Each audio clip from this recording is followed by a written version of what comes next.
너희들 키우겠다고 고생했던 것만 생각하면 내 인생이 다 서러워. 제가 하소연하듯 이야기를 하려고 하자 둘째 아들은 한숨을 쉬며 답답하다며 전화를 끊어버렸습니다. 죽음이 눈앞까지 찾아오자 인생이 다 억울했습니다. 이런 것들도 자식이라고 내가 믿고 버틴 건가 싶었습니다. 제가 병이 생겨서 일을 못한다는 걸 다 알았는지 돈 달라는 전화도 안 오더군요. 그런데 어쩜 한 명도 엄마 얼마나 아프냐고 묻는 전화도 안 했습니다. 이게 제 말년의 현실이었어요. 안녕하세요. 오늘도 찾아주셔서 감사합니다. 오늘은 충청남도 태안에 살고 있는 신옥남 할머니의 사연입니다. 처음에 들어보셨던 것처럼 신옥남 할머니와 가족 간에 무언가 굉장히 큰 사건이 있었던 것 같은데요. 무슨 일이 있었는지 제보된 사연 읽어드리겠습니다. 들어보시고 신옥남 할머니께 따뜻한 위로든 따끔한 조언이든 해 줄 수 있는 말이 있으면 말씀해 주시길 바랄게요. 좋아요와 구독 그리고 알림 설정 눌러주시면 올라오는 사연 함께 들어보실 수 있습니다. 그럼 사연 바로 읽어드리겠습니다. 안녕하세요, 여러분. 저는 70대 후반의 여성입니다.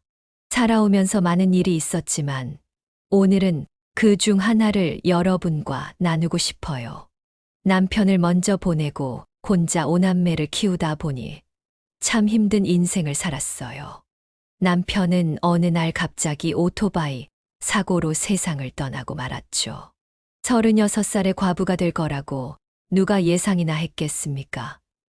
남편 잃은 슬픔도 잠시 차가운 현실 앞에 정신 놓고 울 틈도 없었어요. 저는 그날부터 이를 악물고 버텼답니다. 하루아침에 과부가 된 저는 자식들 먹이고 입히느라 제가 여자인 것도 잊고 살 정도였네요. 돌이켜보니 참 힘들게 오남매를 키웠는데 말년에는 누구 하나 예쁜 자식이 없습니다. 자식들이 제 인생에 큰 풍파를 만들었거든요. 제가 자식들을 잘 키워서 자식 덕 좀 보자고 했겠습니까? 그저 부모 자식 간에 기본적인 도리는 하고 살아야 한다고 생각했어요. 사는 동안 부모 된 도리하고 살았는데 제 인생은 어디부터 잘못된 걸까요? 그 시절에는 과부가 혼자 시장에서 생선이나 판다고 무시당하기 일쑤였어요. 남자들이 측은해하면서도 치근덕거리기까지 했죠. 손목이 너무 아파서 정말 끊어지는 건 아닌가 싶었던 어느 날이었어요. 어떤 남자가 고등어 2마리를 달라고 하길래 손질을 하는데 괜히 말을 걸며 치근덕거리더군요. 아줌마, 손님이 왔는데 좀 웃으면서 팔아야지. 웃으면 볼만하겠는데 좀 웃어봐. 안 그래도 손목이 아파서 힘든데 자꾸 말을 거는 남자가 듣기 싫어 얼른 손질해 줘버렸어요. 그런데 가져가라는 고등어 봉지는 안 받고 시비를 걸며 말하더군요. 손도 곱상한데 웃으면 고등어도 더 맛있을 텐데 좀 웃어봐. 더 이상 인간 같지도 않은 사람이랑 말 섞기도 싫었던 저는 들고 있던 고등어 봉지를 내려놓고 옆에 있던 굵은 소금 한 통을 들고 남자한테 뿌리면서 말했어요. 내가 당장 이거 안 판다고 굶어 죽냐? 너 같은 인간한테 안 파니까 당장 꺼져. 재수가 없으려니까 진짜. 그 남자는 아줌마가 정신 나갔나? 불쌍해서 일부러 왔더니만. 하며 떠났습니다. 누가 불쌍한지 그쪽 인생이 더 불쌍하니까 다른 데 가보라고 했죠. 제가 굵은 소금을 생선 손질에도 쓰지만 이런 미친 인간을 쫓아낼 때도 요긴하게 썼어요. 그 시절에는 왜 그렇게 여자 혼자 사는 게 무시당할 일이었는지 참 서러움도 많았네요. 그래도 밖에서 이렇게 견딜 수 있던 건 누가 뭐래도 자식들 덕에 버틸 수 있었습니다. 10손가락 깨물어 안 아픈 손가락 없다고 하잖아요. 그때는 첫째와 둘째가 저를 많이 도와줘서 유독 예뻤던 때가 있었어요. 저도 사람인데 왜 힘들고 지쳤던 날이 없었겠습니까? 온몸이 녹초가 된 채로 집에 들어왔는데 첫째랑 둘째가 절 기다리고 있었어요. 그러면서 동생들 숙제도 도와주고 밥까지 잘 차려 먹었다며 자랑하듯이 말하는 겁니다. 주방을 보니 설거지까지 다 해놓고 첫째가 엄마, 이제 쉬세요. 하며 거실로 저를 끌고 가며 말했습니다. 엄마, 이쪽으로 앉아요. 내가 어깨에 주물러 줄게요. 첫째가 어깨를 주무르기 시작하니 뒤에서 둘째가 다가오며 말했어요. 그럼 내가 다리 주물러 줄게요. 이렇게 하면 엄마 시원하지? 고사리 같은 손으로 어깨와 다리를 주물러 주는 아이들을 보며 피로가 눈 녹듯 사라지는 기분이었어요. 눈에 넣어도 안 아플 자식들이라는 게 이런 거구나 생각했습니다. 그래도 오남매 중에 두 아이가 나이 좀 먹었다고 집안일을 돕는 게 참 기특했어요. 아들은 애교 없다고 하는데 첫째와 둘째 아들은 딸 같은 아들처럼 든든하고 친근했습니다. 셋째와 넷째는 나이도 어리고 손이 많이 가는 때였고 막내도 어릴 때라서 힘든 게 이만저만이 아니었어요. 장사와 육아까지 누구 하나 도와줄 사람이 없다고 생각했는데 첫째랑 둘째가 동생들을 챙기며 엄마 생각을 했던 겁니다. 이렇게 하면 엄마가 편하겠다고 생각했었나 봐요. 제가 장사를 끝내고 집에 들어갈 때면 꼭 저를 불러 세워놓고 자랑하듯 말했거든요. 첫째는 왼팔을 잡고 말했습니다. 엄마, 오늘 제가 이불도 깔고 막내 잘 자라고 자장가도 불러줬어요. 우리 장남 잘했네. 고마워. 이렇게 말을 하면 다음은 둘째 차례였습니다. 엄마, 저는 오늘 동생한테 색연필을 양보했어요. 안 싸우고 잘 놀았어요. 그래. 우리 둘째도 잘했네. 고마워. 그렇게 셋이 하루를 마감하듯 서로 안고 품에 안아주는 게 저한테는 가장 큰 행복이었습니다. 비록 아빠 정은 모르고 클지라도 남매끼리 서로 의지하며 클 수 있어서 다행이라고 생각했어요. 나중에 나이 들어서 엄마가 세상을 떠나더라도 오남매가 서로 도우면서 잘 살 거라고 생각했거든요. 하지만 자식 일이 부모 마음처럼 잘 풀린다면 세상 부모들은 모두 아무 걱정도 없을 겁니다. 저도 한때는 자식들 참 잘 키웠다고 생각했던 때가 있었어요. 첫째가 공무원이 되고 둘째가 대기업에 입사했을 때 전 처음으로 자식들 앞에서 눈물을 흘렸습니다. 저는 내 자식들이 나처럼 구질구질하게 살지 않게 하려고 정말 노력했어요. 자식들이 떵떵거리며 잘 살게 될 거라고 생각하니 눈물이 앞을 가리더군요. 첫째와 둘째는 저를 많이 도와주었고, 셋째는 어린이집 선생님이 되어 일을 시작했어요. 적성에 잘 맞는다며 즐거워했죠. 아직도 내 눈에는 애 같은데 아이들을 본다는 게 신기하기만 했어요. 더 놀라웠던 건 넷째가 22살에 시집 갔을 때였습니다. 어린 나이에 결혼한다니까 걱정이 앞서기도 했지만 제 걱정과는 달리 넷째는 사업도 잘 자리 잡았고 결혼 생활도 잘 꾸려가고 있었어요. 그러나 막내는 철딱서니가 없어서 걱정이 이만저만이 아니었습니다. 아빠 정 많이 못 보고 컸다고 오냐오냐 키웠던 게 문제였나 봅니다. 사고만 치는 아들이었어요. 막내를 제외한 다른 자식들은 제 자리 잘 잡고 각자 가정을 꾸려가고 있었어요. 이제 정말 자식들 다 키웠다. 이제 나도 편하게 살겠구나 싶었어요. 결혼해서 가정 꾸린 자식들이 알아서 잘 사는 게 당연하다고 생각했던 겁니다. 하지만 막내만큼은 항상 마음 놓을 새가 없었어요. 제대로 일자리도 못 구하고 밥벌이를 제대로 해본 적이 없으니 걱정이 끊이지 않았습니다. 그래서 늘 막내 일에는 노심초사였는데 진짜 일은 엉뚱한 데서 벌어지고 있었습니다. 자식 된 부모는 근심이 끊이지 않는다고 하죠. 저도 제 자식 일이지만 아직까지도 믿을 수가 없어요. 대단한 효도를 바랐던 것도 아닌데 오남매는 하나같이 엇나가 버렸습니다. 늘 알아서 척척 해내던 첫째도 말이죠. 첫째 일만 생각하면 목이 메일 정도입니다. 다른 남매들과는 다른 모습으로 제 가슴에 깊이 새겨 놓았습니다. 공무원으로 누구보다 착실하게 살던 첫째가 어느 날 갑자기 유서만 남긴 채 스스로 목숨을 끊었습니다.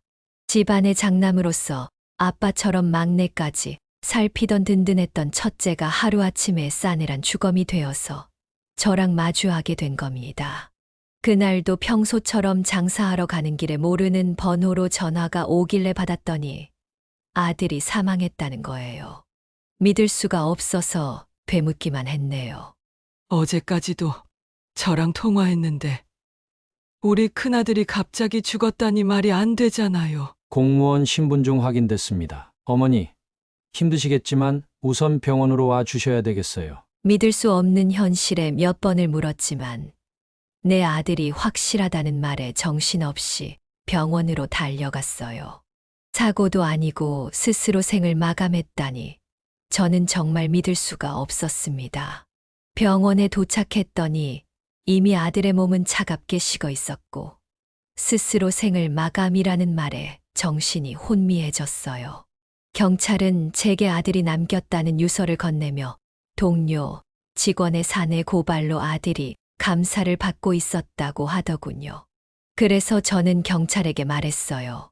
우리 아들은 그럴 애가 아니에요. 제가 알아요. 어려서도 자기 몫은 제일 나중에 챙기던 아들이에요. 병원에서 한참을 울었고 장례도 어떻게 치러냈는지 모를 정도로 울었어요. 남편이 죽었을 때도 그렇게 많이 울었던 기억이 없는데 첫째와 의지하고 지내던 세월이 길어서인지 아끼는 마음이 더 컸습니다. 하지만 장례식장에서도 아들의 공무원 동료들은 아들 비리에 대해 수근거렸고 저는 그제야 정신을 차렸어요. 우리 아들 마지막 가는 길에 누명을 벗겨야겠다고 생각했던 겁니다. 다시 정신을 차리고 유서를 보니 내부 고발했다는 동료, 직원의 이름이 있더군요. 동료가 넣었던 고발 내용을 보니 큰아들이 건설사에 특혜를 주고 도로 확장 포장 공사를 발주했다는 겁니다. 하지만 억울하다며 죽음으로 호소하는 큰아들의 외침에 저는 다시 한번 마음을 굳게 먹었어요. 장례가 끝나자마자 시청 앞에서 제대로 된 감사를 해달라고 팻말을 들고 서 있었어요. 지나가던 시청 공무원에게 전단지도 돌리며 말했습니다. 아들을 죽음으로 몰고 간 사건 제대로 된 감사가 될 수 있게 도와주세요. 그렇게 몇 달을 고생하다 보니 결국 감사가 시작됐고 결과는 큰아들을 고발했던 직원의 모함이었어요. 평소 사이가 안 좋았던 동료가 악의적으로 꾸민 일이었죠. 장난처럼 던진 돌에 개구리가 맞아 죽었는데 그 고발로 인해 동료는 공무원에서 파면되게 된 겁니다. 하지만 우리 아들은 이미 죽고 없으니 사실이 밝혀졌다고 해서 속이 시원한 것도 아니었습니다. 하루하루 말라가는 것 같았어요. 시장에서 장사하는 엄마 걱정하며 자주 전화해 주던 큰아들이 정말 그립기만 하더군요. 자식들 아무리 많아봐야 부모 챙기는 자식은 정해져 있는 거 아닐까요? 요즘 스마트폰이 그렇게 좋다던데 전화할 줄 아는 자식은 큰아들밖에 없었습니다. 장마철에는 장사 어떻게 하냐며 안부 전화도 해주던 아들이었어요. 눈이 오면 눈이 온다고 물어보던 아들인데 제가 제정신이었겠습니까? 다른 집은 아들들이 그렇게 엄마를 챙긴다고 하잖아요. 저는 큰아들 말고는 다 자식 같지도 않았습니다. 지금 생각해보니 그래요. 저한테 그렇게 다 받아가고도 내 손에 남은 하나까지도 더 달라고 때를 쓰는 게 남은 자식들이었거든요. 그런데 그 와중에도 내 가슴에 대못 박는 일은 어찌나 성실하게 하는지 모르겠어요. 어느 날 둘째가 전화로 돈을 빌려달라는 게 아니겠습니까? 저는 오랜만에 전화해서 한다는 소리가 돈 얘기라 화가 나서 둘째에게 말했어요. 넌 오랜만에 전화해서 돈 타령이냐? 그럼 어떻게 해? 회사도 못 나가서 생활비가 없는데. 사지 멀쩡한 놈이 회사를 왜 못 나가? 그리고 회사 나오면서 퇴직금 받았을 거 아니야? 그 돈은 다 어디 갔어? 둘째 아들이 회사를 못 갔다길래 화를 내며 물으니 다짜고짜 하는 말이 기가 막혔습니다. 생활비를 며느리가 관리하고 있었는데 적금도 하나 없고 마이너스 통장까지 만들어서 흥청망청 살았다는 거예요. 무슨 얼빠진 소리냐며 둘째네 집으로 가봤는데 이미 만신창이었습니다. 저는 술병을 붙들고 널브러져 있는 둘째를 앉혀놓고 물었어요. 정신 차려. 이거 사기당한 거 아니야? 엄마, 나 대출금 갚아야 해. 집이 담보로 잡혀 있는데 안 갚으면 집 내놔야 한대. 미쳤어. 미쳤어. 너는 와이프가 뭐하고 다니는지도 몰랐어? 답답한 마음에 연신 둘째 아들 등을 내리치는데 울기만 하고 말이 없는 겁니다. 속이 터질 것 같아서 술병을 현관으로 던져버리고 말했어요. 네 인생 네가 알아서 해라. 그렇게 돈도 줄줄 새는 줄도 모르고 사니까 이 상황이 된 거야? 소리를 지르며 등을 더 쳤더니 술이 올라오는지 둘째가 화장실로 달려가더군요. 이미 술에 잔뜩 취해서 횡설수설하는 둘째 아들을 두고 집을 나와 버렸습니다. 그 후에 며느리를 찾으려고 가진 방법을 동원해봤는데 작정하고 도망간 꽃뱀을 누가 찾겠어요. 그야말로 둘째 아들 다 빼먹고 제대로 도망간 뒤라 행적을 잡을 수도 없더군요. 다 현금으로 만들어서 튄 겁니다. 이런 와중에도 큰아들 말고는 누구 하나 붙들고 물어볼 자식이 없다니 저는 그간 살아온 인생이 허탈했어요. 자식 일에는 무슨 일이든 버틸 수 있었는데 둘째까지 엉망이 되니 굉장히 그리웠습니다. 그런데 안 좋은 일은 한 번에 온다고 여기서 끝이 아니었습니다. 바람 잘 날 없는 가지가 5개나 있으니 제 인생 파도는 시작에 불과했습니다. 얌전하고 착하기만 했던 셋째 딸은 제 뒤통수를 제대로 쳤어요. 셋째 사위가 전화로 자기 집에서 딸을 데려가라며 전화를 한 겁니다. 처음에는 부부싸움을 했나 싶었어요.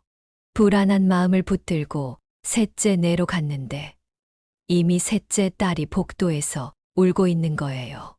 머리는 산발이 되어 있고 신발도 안 신은 채로 복도에 주저앉아 있는데 황당하더라고요. 부부싸움이라고 해도 이건 도를 지나쳤다고 생각했고 문을 두드리며 사위를 불렀습니다. 한참을 초인종 누르고 문을 두드리니 사위가 나오더군요. 아무리 싸웠다지만 내 딸한테 손 찍어마는 건 못 참아. 했더니 사위가 코웃음을 치며 말했습니다. 장모님, 그 대단한 셋째 딸이 바람을 피웠어요. 그것도 자기 어린이집 학부모랑. 제가 뭘 믿고 저런 여자랑 사나요? 제가 비위가 약해서 저런 여자랑은 못 살아요. 듣고도 믿을 수가 없었어요.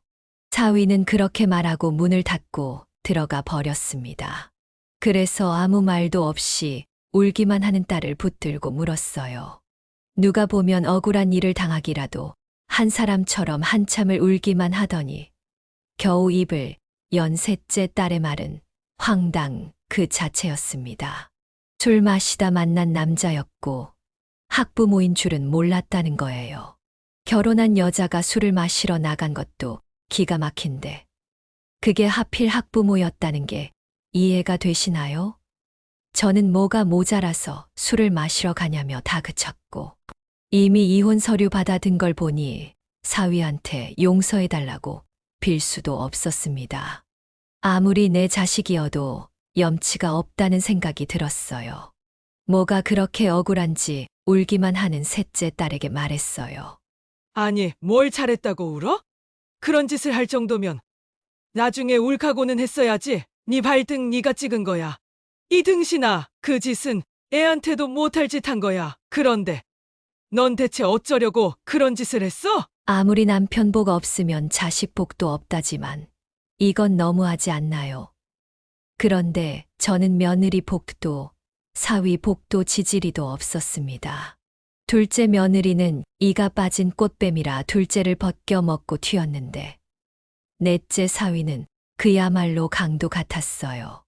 넷째 딸이랑 사위는 사업을 하다 망하더니 저만 보면 돈 타령을 해대는 겁니다. 처음에는 은근슬쩍 하더니 이제는 아예 대놓고 저만 보면 돈 달라는 겁니다. 요즘에는 관 뚜껑 닫힐 때까지 손에서 돈을 놓으면 안 된다고 하지 않습니까? 그래서 돈이 없다고 하니까 넷째 사위는 저를 무시하며 말하더군요. 죽을 때 돈 가지고 가실 거예요?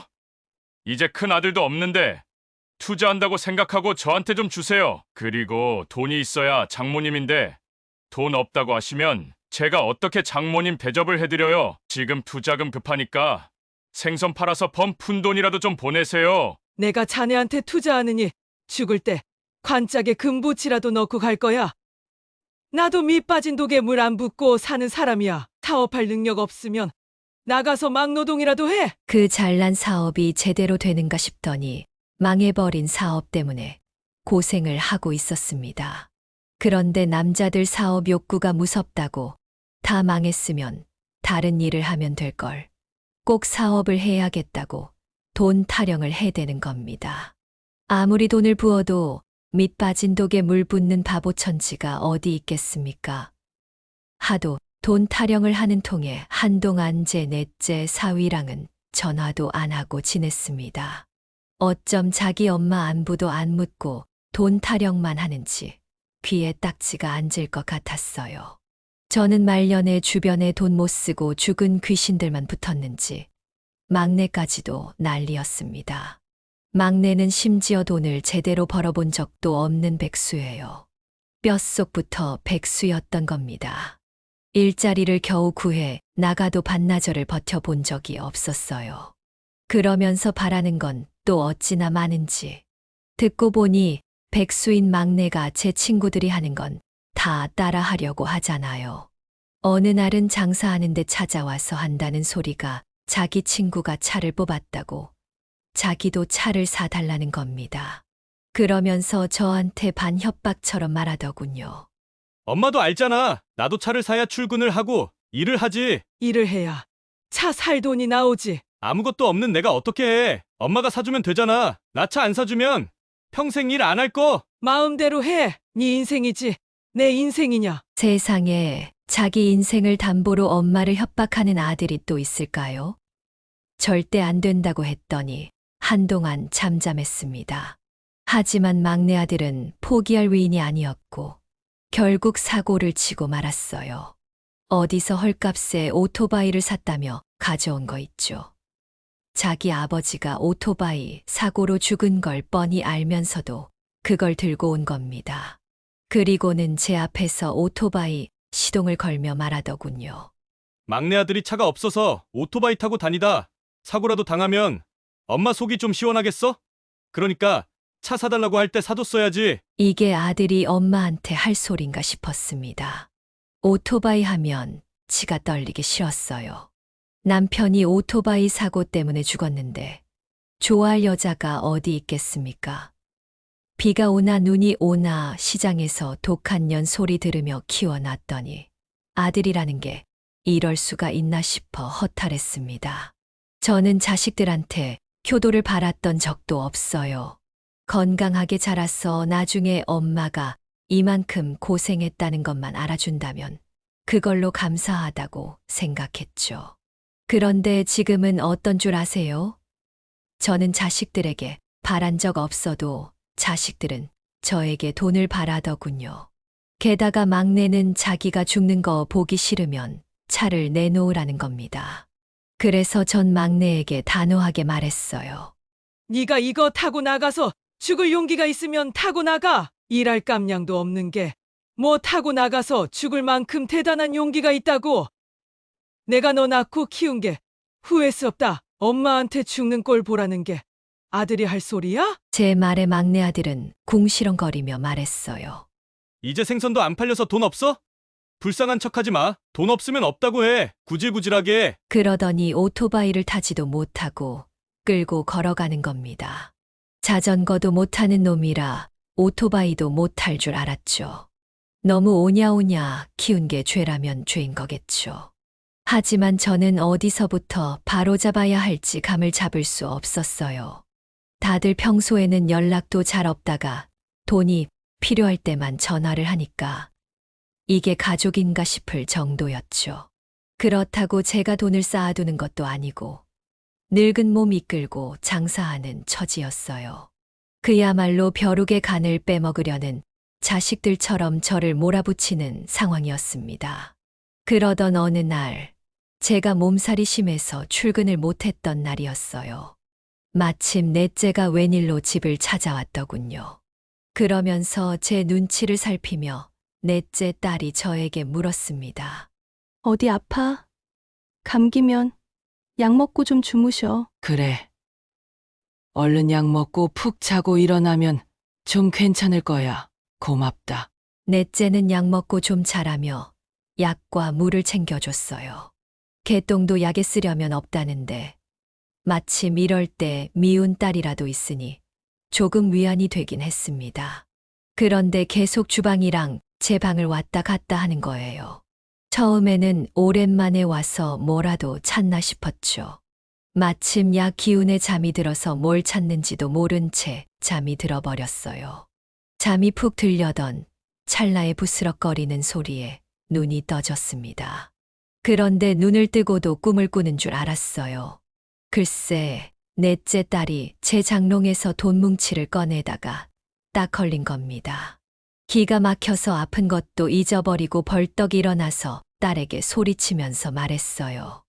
웬일로 집에 왔나 했더니 딸년이 용건이 아니고 지새끼가 온 거네. 엄마는 무슨 말을 그렇게 해?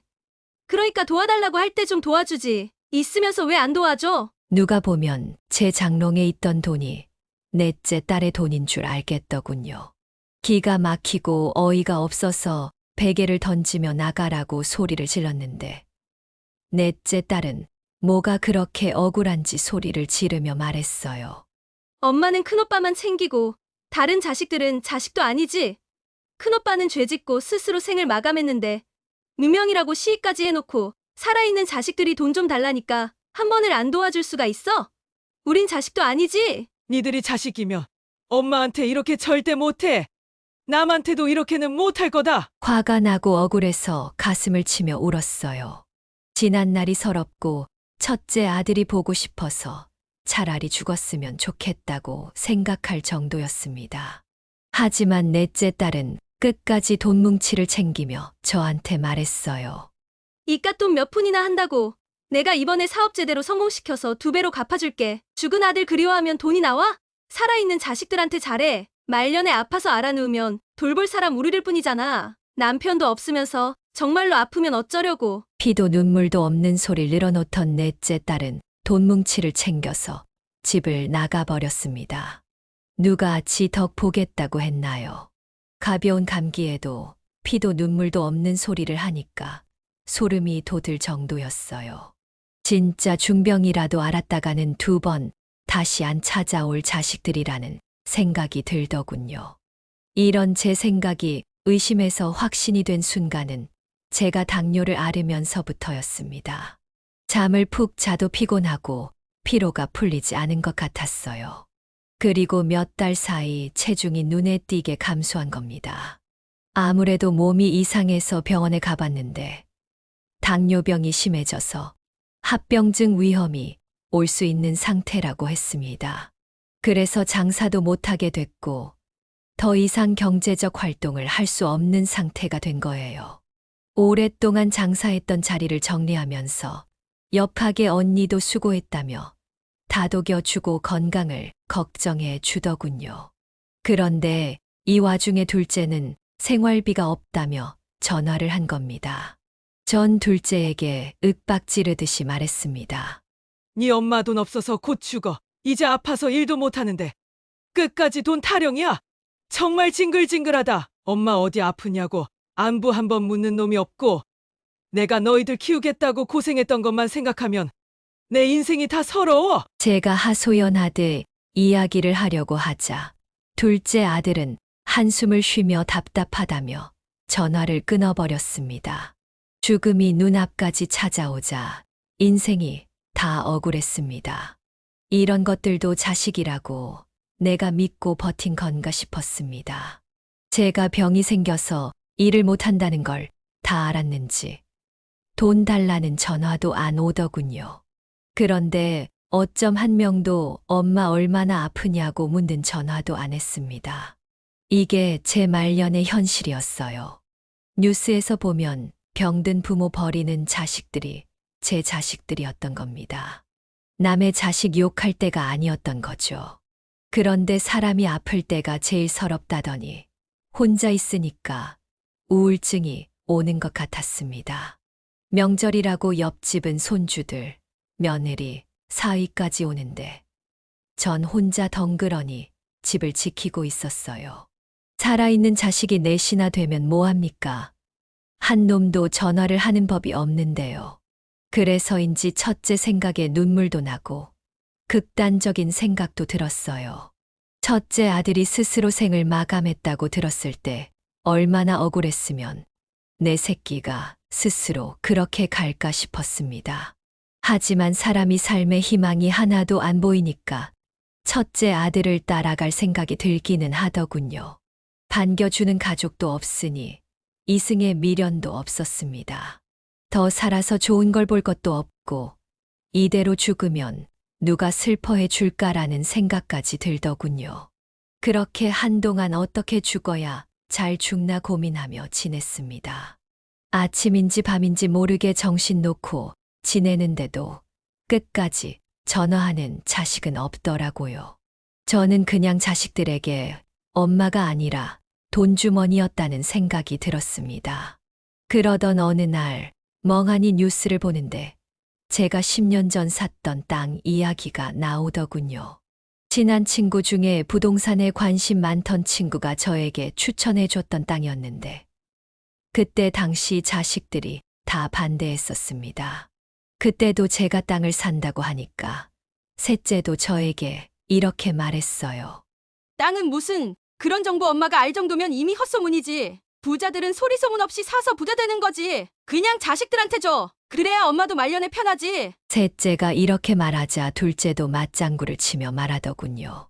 진짜 돈 되는 정보는 부자들만 아는 거지. 우리 같은 사람이 공부한다고 어디가 좋은 땅인지 알고 괜히 돈 버리지 말고 묶어두고 집에 놔둬. 둘째와 셋째가 저렇게 말하자 넷째와 막내도 본인들에게 주라며 저를 만류했었어요.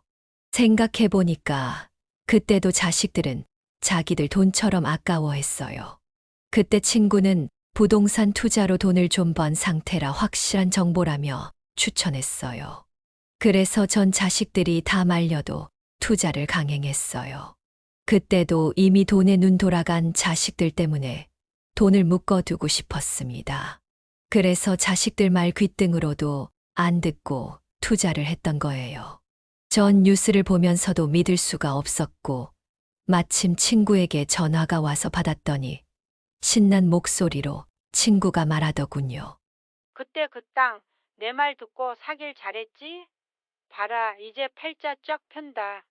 저는 친구에게 고맙다고 말했어요. 친구 덕에 몇 배가 넘는 수익을 보게 된 거죠. 하늘에서 큰아들과 남편이 내려준 동아줄 같았습니다. 그동안 고생했다면서 주는 상이라고 생각했어요. 그런데 더 믿을 수 없는 놀라운 사실이 뭔 줄 아세요? 10년 전 일을 기억하고는 살았는지 죽었는지도 모르던 자식들에게 전화가 오기 시작하는 겁니다.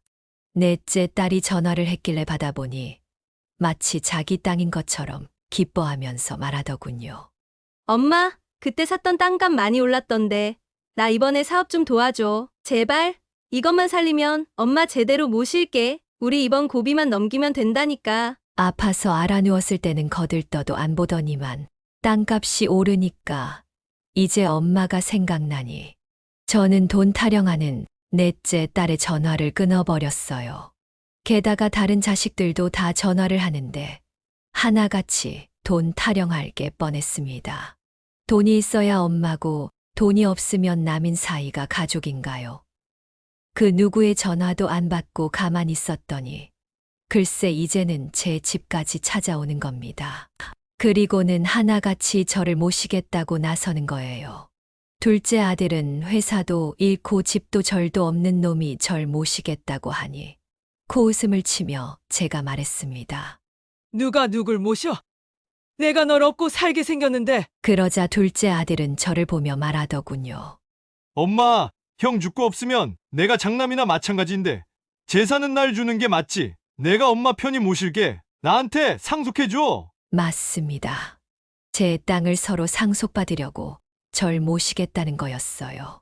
저는 그동안 느끼던 걸 이번 기회에 제대로 느꼈어요.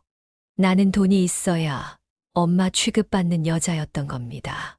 이젠 자식이라고 부르고 싶지도 않아서 얘네들이 어디까지 하려나 지켜보자 싶었어요. 둘째 아들이 장남이라며 당당히 말하자 넷째 부부는 호통을 치며 말하더군요. 꽃뱀한테 당해서 전 재산 날린 놈이 어떻게 모셔? 당연히 우리 부부가 모시는 게 그림이 더 낫지? 그러면서 둘째는 그 얘기가 왜 나오냐며 노발대발했고 셋째도 언성을 높였습니다. 그러자 막내도 한 소리하며 끼어들더군요. 내가 그래도 엄마 장사하는 동안 시장도 오고 가면서 지냈는데 당연히 나랑 살아야지. 이제 와서 다들 이러는 거 너무 속 보인다. 막내 말이 끝나자마자 저는 뒤통수를 후려치며 말했습니다. 야, 이 자식아. 네가 시장에 날 찾으러 왔어? 누가 보면 일이라도 거들어준 줄 알겠네. 다들 내 집에서 나가. 아, 시끄러워. 그렇게 서로 자기가 모시겠다며 헛소리하는 자식들을 쫓아내버렸어요. 그리고 현관문을 닫아버렸습니다. 하지만 끈질긴 기생충 같은 자식들의 시도는 이제 시작이었죠. 아플 때는 제가 죽기라도 한 것처럼 안 오더니 넷째가 글쎄 손주까지 앞세워서 찾아온 겁니다. 저리 내보낼 수도 없어서 문을 열어줬더니 넷째 사위라는 게 양손에 뭘 가득 들고 왔더군요. 그러면서 제 얼굴을 보자마자 갑자기 사위가 이렇게 말을 합니다. 장모님, 당뇨에 좋다는 거 좀 사와봤어요. 이게 그렇게 좋다네요. 손주 때문에 집에 들였더니 챙겨온 선물을 풀면서 몸에 좋은 거라며 늘어놓더군요. 부창부수라고 넷째 사위가 발벗고 나서서 말을 하니 넷째 딸도 거들며 말하더군요. 엄마, 이거 사위가 엄마 주려고 3일 전부터 알아본 거야. 그만 사라고 해도 장모님 물건엔 돈 아끼지 말자면서 사온 거야. 왜 이제 돈 생겼으니까 장모님 대접하는 것처럼 하는 거야? 엄마는 왜 안 좋은 의도로만 생각해? 좋게 좀 생각해봐. 저는 다 가져가라고 치우라며 소리쳤습니다. 그리고는 오랜만에 손주 손을 잡았는데 넷째 딸이 손주 옆에 찰싹 붙더니 말했습니다. 할머니, 저 돈 좀 주세요. 아빠가 돈이 없어서 일을 못한대요. 여러 방법이 안 되니까 자기 자식 앞세워서 돈 좀 받겠다는 신보였어요. 이게 정말 말이 되나요? 저는 당장 애 데리고 나가라며 물건 다 챙겨서 넷째를 돌려보냈습니다.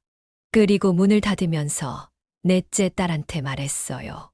나 너 같은 딸이랑 사위 둔 적 없다. 내가 다시 한번 자식을 믿으면 인간이 아니야. 2번 다시 오지 마. 독하게 내뱉자 넷째 딸은 화가 났는지 궁시렁거리면서 나가버렸어요. 그리고 곧 전화가 왔고 제가 전화를 안 받자 문자를 남겼습니다. 문자 내용도 어이가 없었어요. 잘 생각해. 자식 중에 애 낳고 제대로 살고 있는 게 나뿐인데 손주 보면서 재미 보고 살고 싶으면 우리 도와주고 나 좀 봐줘라. 저는 넷째 딸의 문자를 보고 바로 전화를 해서 소리를 쳤어요. 이년아, 손주도 네가 키웠으면 딱 너 같은 거 나왔겠지. 너 똑같이 키워서 당해봐. 돈도 없는 부모도 부모로 쳐주는지 한번 키워보라고. 자식 낳아보면 부모 마음 이해한다는데 우리 집 넷째는 예외였나 봅니다. 유일하게 손주와 살던 넷째마저 이 지경이니 다른 자식들은 안 봐도 비디오였어요. 그 후에도 둘째가 캐리어를 덜덜 끌며 찾아왔는데 저는 빗자루로 때리며 내쫓았습니다. 얼마나 괘씸했는지 몰라요. 그래서 힘껏 빗자루로 때리며 말했습니다. 어딜 돈 냄새 맡고 귀여워? 당장 가버려. 나는 너 같은 장남 둔 적 없어. 큰아들 살아있었으면 네 다리 몽둥이부터 분질렀을 거야. 2번 다시 찾아오지 마라. 생각지도 못했던 빗자루 세례의 방어만 하던 둘째는 캐리어 바퀴가 빠지도록 도망가더라고요. 셋째 딸도 막내도 그놈의 돈 때문에 문도 안 열어주는데도 한참을 서 있는 겁니다. 저는 결국 경찰을 불러서 잡상인이 왔다고 신고했습니다. 그리고는 자식이라고 생각한 적 없으니 모르는 사이라고 했죠. 엄마한테 돈 좀 생겼다고 하루가 멀다 하고 찾아오는 자식들 때문에 심기가 불편해지기 시작했어요. 저는 그래서 대책을 마련했습니다. 땅을 팔고 절반은 병원에서 치료가 급한 아이들에게 기부했어요. 제가 비록 자식 농사는 실패했지만 어린 생명을 살리는 일에는 도움이 되고 싶었거든요. 그런데 기부를 하는 과정에서도 자식 놈들은 버젓이 살아있는 자식들은 안 보이냐며 우는 소리를 하는 겁니다. 그래서 저도 말했어요. 나도 너희들이 안 찾아올 때 혼자서 죽어가고 있었어. 지금 감히 나한테 죽네 사내 말을 함부로 해? 나는 너희들 같은 자식 둔 적 없어. 죽든지 살든지 알아서 해. 우연한 좋은 기회로 새 생명을 얻어서 살게 된 저처럼 어린 아이들에게도 2번째 기회를 주고 싶었어요.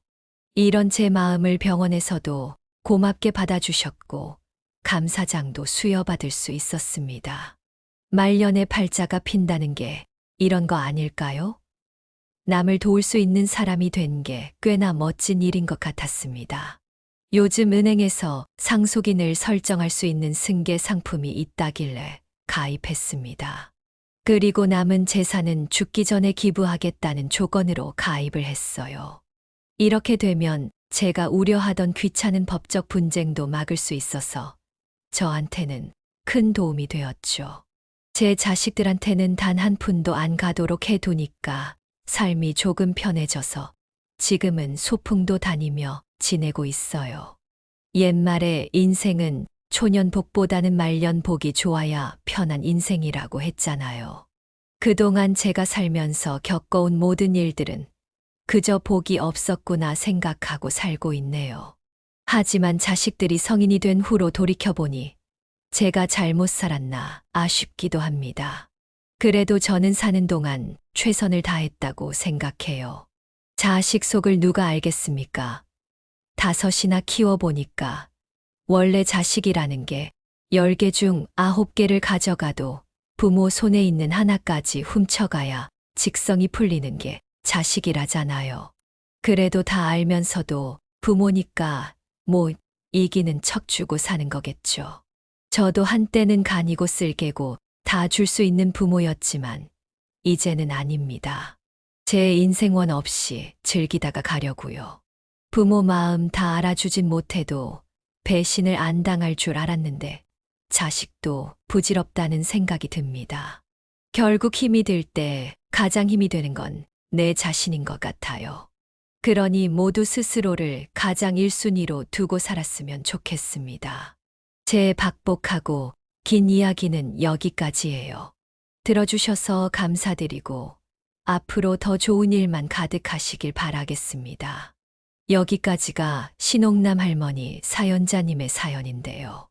여러분은 어떻게 들으셨나요? 신옥남 사연자님 입장에서 제보된 사연 내용이로 조금은 어머니의 입장에서 작성되었다고 볼 수 있는데요. 저는 사연자님께서 어떤 인생을 사셨을지 감히 판단하기가 힘들 정도로 외로이 홀로 잘 살아오셨다고 생각됩니다.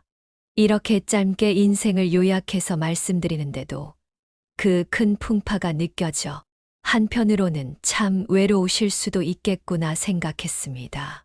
올바른 결정해 주셨다고 응원해드리고 싶은데 여러분의 생각은 어떠신가요? 같이 댓글로 의견 나누어 보았으면 합니다. 신옥남 할머니 영상이 주는 교훈이 유익하시다면 좋아요와 구독, 그리고 다른 지인에게 공유 부탁드리며 저는 그럼 다음 사연에서 뵙겠습니다.